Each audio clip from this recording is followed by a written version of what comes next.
Hello students, how are you? I hope all are fit and fine. Students, today we will continue our chapter number 3, hegemony of USA. कि America का विश्व में वर्चस्व, उसको हम आज कंटिन्यू करेंगे। लास्ट में हमने क्या किया था, जो लास्ट प्रीवियस वीडियो थी उसमें हमने अमेरिका की हेगमनी के बारे में पढ़ा है कि किस तरह से अमेरिका का वर्चस्व था। ठीक है, अमेरिका में जो घटना हुई है 2001 में जो घटना हुई है उसको किस नाम से जाना गया है, 9/11 के नाम से जाना गया है। ठीक है, और उसके बाद अमेरिका ने कौन सा ऑपरेशन चलाया है, operation enduring freedom. Enduring freedom किसके लिए चलाया है, आतंकवाद के खिलाफ चलाया है। ठीक है, पूरे वर्ल्ड में उसने जो ये ऑपरेशन चलाया है, ये अभियान चलाया है, ये आतंकवाद के खिलाफ चलाया है। ठीक है, दूसरा हम एक कार्टून है यहाँ पर, इस कार्टून में भी हम देख सकते हैं कि अमेरिका की विदेश नीति कैसी थी। अमेरिका जो है वो वर्चस्व में शुरू से ही रहना चाहता था। ठीक है ना, इसमें जैसे दिखाया गया है 2 कंट्री हैं, जो ये अमेरिका है, ये कोई भी अदर कंट्री हो सकती है। इसने क्या है, अमेरिका ने इसको मारा है, क्यों मारा है यहाँ पर देखिए मेंशन है, उफ मुझ पर हमला क्यों किया। क्वेश्चन है कि मेरे को क्यों मारा, मैंने आपका क्या किया था। यहाँ पर आप एक तरह से ये शो हो रहा है तो कौन सी कंट्री शो हो कह सकते हो आप, इसको जापान भी कह सकते हो। तुझसे मुझे खतरा था, यानी कि जिस भी कंट्री को, मतलब कि अमेरिका को लगता कि उस कंट्री से मेरे को खतरा है, ये उसको मार देता या किसी तरह से उसको हानि पहुँचाता था। ठीक है, अगर वो हानि पहुँचाएगा तो क्या है, कोई आगे नहीं बढ़ेगा, तो आगे नहीं बढ़ेगा तो सुपर में कौन रहेगा, सुपर पावर में अकेला अमेरिका रह सकता है। आप इसको भी रीड करोगे, ठीक है, अच्छे से रीड करोगे, आप 2 या 3 बार रीड करोगे तब आपको समझ आएगा कि जो लोकतांत्रिक कंट्री हैं उन्होंने क्या किया, वो किस तरह से अमेरिका के साथ थी या उससे अलग थी। और तानाशाही है वो तो ज़्यादातर क्या थी, अमेरिका के साथ ही थी। ठीक है ना, अमेरिका से रिश्ते क्यों बना रही थी, वो क्या है, जमकर इसका फ़ायदा उठाना चाह रही थी अमेरिका से, कि अच्छा बोल के हम अपने जो भी हमारे काम है, जो भी हमारी रिक्वायरमेंट है उसको हम फुलफ़िल कर सकते हैं। You will read own self it. Okay, today our topic is attack on Iraq, यानी कि इराक के ऊपर जो आक्रमण किया है किसने, अमेरिका ने किया है, वो आज हमारा क्या रहेगा, आज का टॉपिक रहेगा। 2003 के मार्च में अमेरिका ने ऑपरेशन इराकी फ्रीडम के कुट नाम से इराक पर सैन्य हमला किया। अब एक ऑपरेशन और आ गया, ठीक है ना।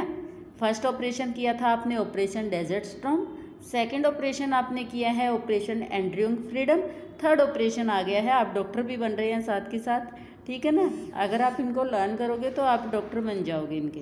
ओके, तो यहाँ पर क्या है, ऑपरेशन इराकी फ्रीडम। अब यहाँ तो नाम में ही है कि इराक के ऊपर जब अटैक किया गया है उस ऑपरेशन को क्या नाम दिया गया है, ऑपरेशन इराकी फ्रीडम। और ये कब हुआ है, 2003 में हुआ है, 19 मार्च 2003। अमेरिकी अगुवाई वाले कोलिएशन ऑफ विलिंग्स। कोलिएशन क्या होता है, कोलिएशन यानी कि ग्रुप, इकट्ठा करना, कोलेक्ट करना। तो ग्रुप से क्या बना है, कोलिएशन ऑफ विलिंग्स, जो किसके साथ आना चाहता है, अमेरिका के साथ जो आना चाहता है उसको बोला गया है। ठीक है, तो अमेरिका की अगुवाई वाला कोलिएशन क्या था, नाटो। ठीक है ना, तो क्वेश्चन किसी भी तरह से आ सकते हैं, आंसर आपको पता होगा, बस थोड़ा सा ध्यान देने की ज़रूरत है। तो इसमें क्या 40 से ज़्यादा देश शामिल हुए हैं। संयुक्त राष्ट्र संघ ने इराक पर हमले की अनुमति नहीं दी थी। लिसन केयरफुली, संयुक्त राष्ट्र संघ ने इराक पर हमले की अनुमति नहीं दी थी। दिखावे के लिए कहा गया कि सामूहिक संहार के हथियार, वेपन्स ऑफ मास डिस्ट्रक्शन बनाने में रोकने के लिए इराक पर हमला किया गया है। इराक में सामूहिक संहार के हथियारों की मौजूदगी के कोई प्रमाण नहीं मिले हैं। इससे अनुमान लगाया जा सकता है कि हमले के मकसद कुछ और ही थे, जैसे इराक के तेल भंडार पर नियंत्रण और इराक में अमेरिका की मनपसंद सरकार कायम करना। आई थिंक आपको क्लियर हो गया होगा पढ़ के, फिर भी मैं एक्सप्लेन कर देते हैं।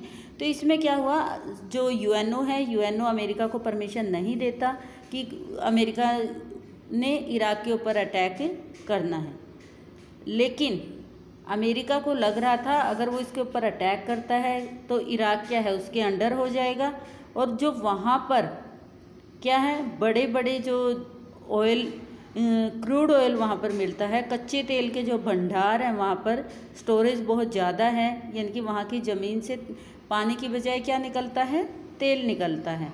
तो अगर वहाँ से क्रूड ऑयल उसके अंडर हो गया तो वो सबसे बड़ी इकोनॉमी के रूप में सामने होगा।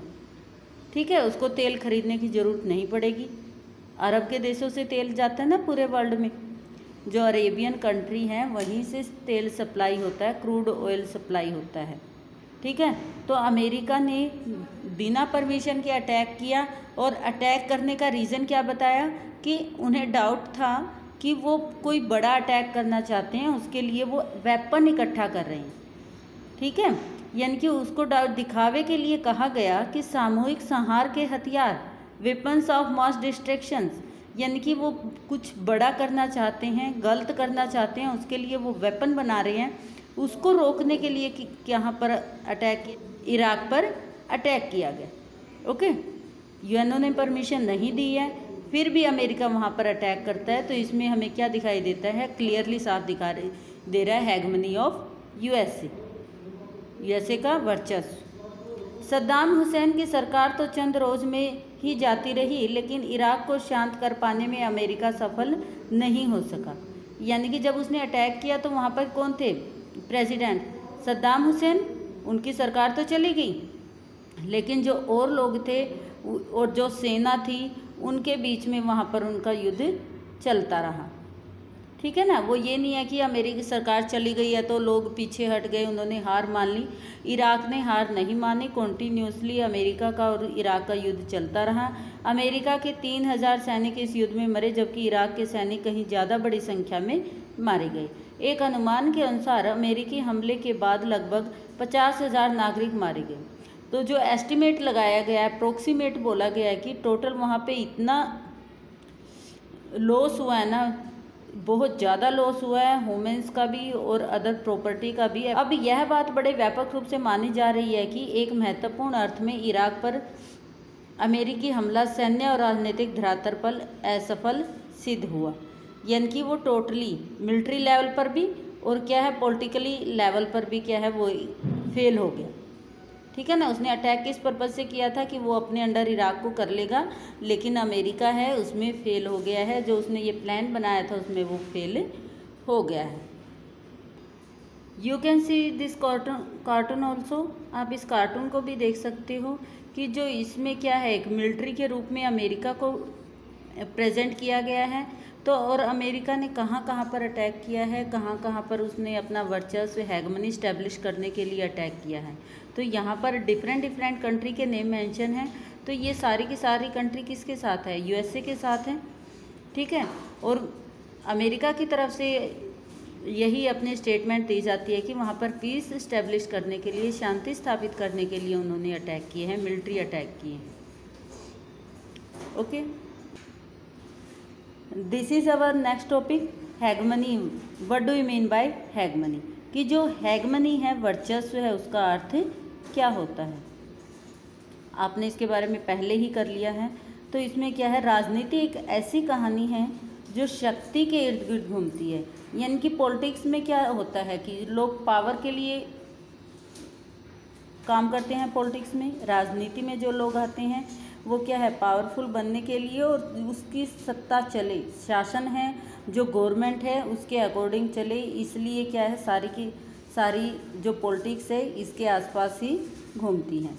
किसी भी आम आदमी की तरह हर समूह भी ताकत पाना और कायम रखना चाहता है। हम रोज़ाना बात करते हैं कि फला आदमी ताकतवर होता जा रहा है या ताकतवर बनने पर तुला हुआ है। विश्व राजनीति में भी विभिन्न देश या देशों के समूह ताकत पाने और कायम रखने की लगातार कोशिश करते हैं। यह ताकत सैन्य प्रभुत्व यानी कि मिलिट्री लेवल पर पावरफुल होना चाहता है हर कोई कंट्री, इकोनॉमिक लेवल पर इकोनॉमिक पावर चाहता है, पॉलिटिकली स्टेटस के अकॉर्डिंग भी पावरफुल होना चाहता है, और साथ के साथ है कल्चरल, यानी कि पूरे ऑल ओवर वर्ल्ड में वो चाहता है कि उसका कल्चर ही स्प्रेड हो, उसकी संस्कृति, उसके जो भी वहाँ पर ट्रेडिशनल ड्रेसेस वगैरह लगा सकते हो आप, या इसके साथ फेस्टिवल्स हैं उसको लोग ज़्यादा लाइक करें। कोई भी पावरफुल कंट्री है वो यही डिज़ायर करती है। इसी कारण अगर हम विश्व राजनीति को समझना चाहें तो हमें विश्व के विभिन्न देशों के बीच शक्ति के बंटवारे को समझना पड़ेगा। उदाहरण के लिए शीत युद्ध के समय 1945 टू 1991 आपने कोल्ड वार के बारे में लास्ट चैप्टर में पढ़ा है, तो उसमें आपने देखा है कि लोग किस तरह से पावरफुल होना चाहते थे। लोग अपनी कंट्री में अपनी ही पावर यूज़ करना चाहते थे, वो किसी का इंटरफेयर लाइक नहीं कर रहे थे। लाइक आपने यूएसएसआर में देखा है कि यूएसएसआर में जो स्टेट्स हैं वो किस तरह से रशिया से अलग होना चाह रहे थे। ठीक है, अलग होने का मेन पर्पज़ यही था कि वो अपने अकॉर्डिंग कोई भी काम कर सके। और इसके साथ ही क्या था, पूरा का पूरा वर्ल्ड 2 पार्ट में डिवाइड था। 2 पार्ट में डिवाइड होने 2 पोलर बन गए थे, बाइपोलैरिटी सिस्टम था ना। तो 91 में जब डिसइंटीग्रेशन ऑफ यूएसएसआर हो गया था, उसके बाद क्या है, सिंगल पोलर ही पावर में रह गया था। अमेरिका एकमात्र महाशक्ति के रूप में सबके सामने था। ठीक है, महाशक्ति के दबदबे में हो तो बहुधा इसे एक ध्रुवीय व्यवस्था भी, यानी कि सिंगल पोलैरिटी, पहले बाइपोलैरिटी थी, फिर 1 पोलैरिटी सिस्टम यहाँ पर रह गया था। भौतिकी के शब्द ध्रुव का यह एक तरह से भ्रामक प्रयोग है, यानी कि जो पोलर का यूज़ किया गया है ये गलत तरीके से इसको यूज़ किया गया है पॉलिटिक्स में।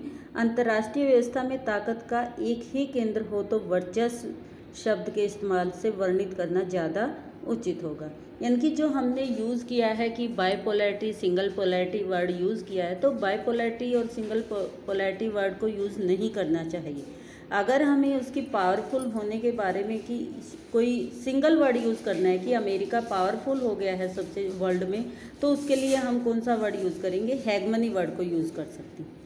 ठीक है, आई थिंक आपको हैगमनी वर्ड है और अमेरिका किस तरह से सुपर पावर के रूप में सबके सामने आया है वर्ल्ड में, ये क्लियर हो गया होगा। तो next topic we will do in next video. Thank you.